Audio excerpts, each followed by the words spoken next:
तो गोपियों का मन रूपी मयूर कृष्ण के चरणों में लग गया है।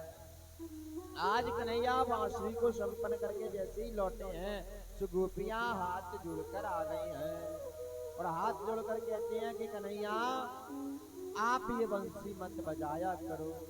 बोले क्यों?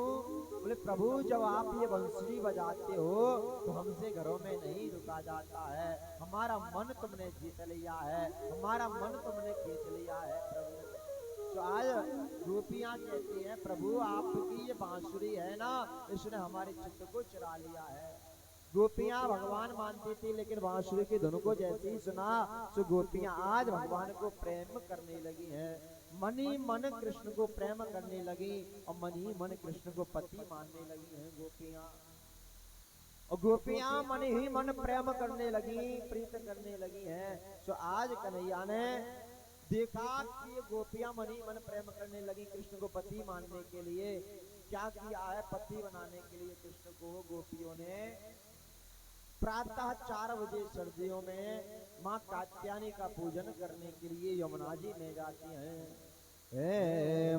प्रथमी मासी नंद गो कुमारी कहा चिरोर हर विषय भूंजाना कात्यार्चनम व्रतम। माता कात्यायनी का पूजन करती हैं, यमुना जी में स्नान करके माँ कात्यायनी का पूजन करती हैं। तो माँ कात्यायनी से गोपियां कहती हैं कि हे माँ कात्यायनी हम तुमसे प्रार्थना करना चाहती हैं। और कहती हैं माँ कात्यायनी से गोपी कात्यायनी महामाई महायोगी ईश्वरी नंदी गोपीसुतं देवी पति में कुरुति नमः। माँ कात्यायनी से कहती हैं गोपियां के हे माँ कात्यायनी वसुदेव पुत्र श्री कृष्ण हमें पति के रूप में मिले।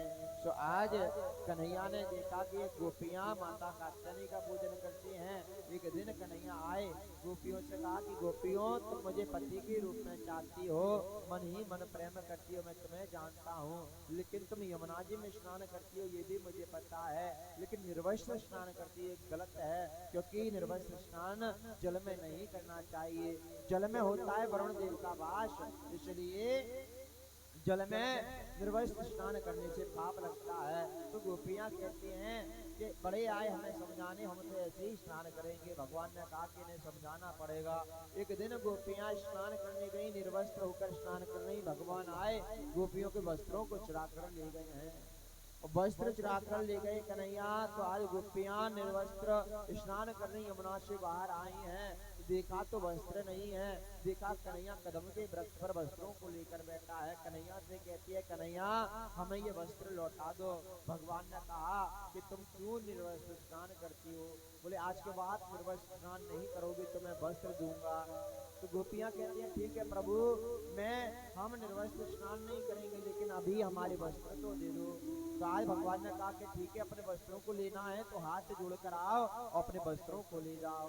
तो आज गोपियां कहती है कैसे आए प्रभु? एक गोपी कहती है तो भगवान है, हजारों वस्त्र पहनने के बाद भी ये तो निर्वस्त्र रह सकते हैं इसके आगे। तो आज गोपियां हाथ जोड़कर आई और अपने वस्त्रों को ले गई हैं और वस्त्रों को ले गई। तो भगवान कहते हैं कि गोपियां तुम कितना प्रेम मुझसे करती हो ये समझ गया कि तुम मेरे आगे निर्वस्त्र आ गई।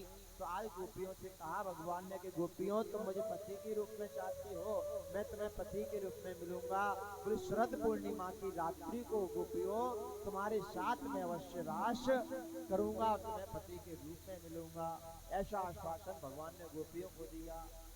आज भगवान आश्वासन देकर भगवान ने देखा कि सारे ब्रजवासी, गिरिराज का सारे ब्रजवासी इंद्र का पूजन कर रहे हैं, हजारों मन खीर बना रहे हैं, हजारों मन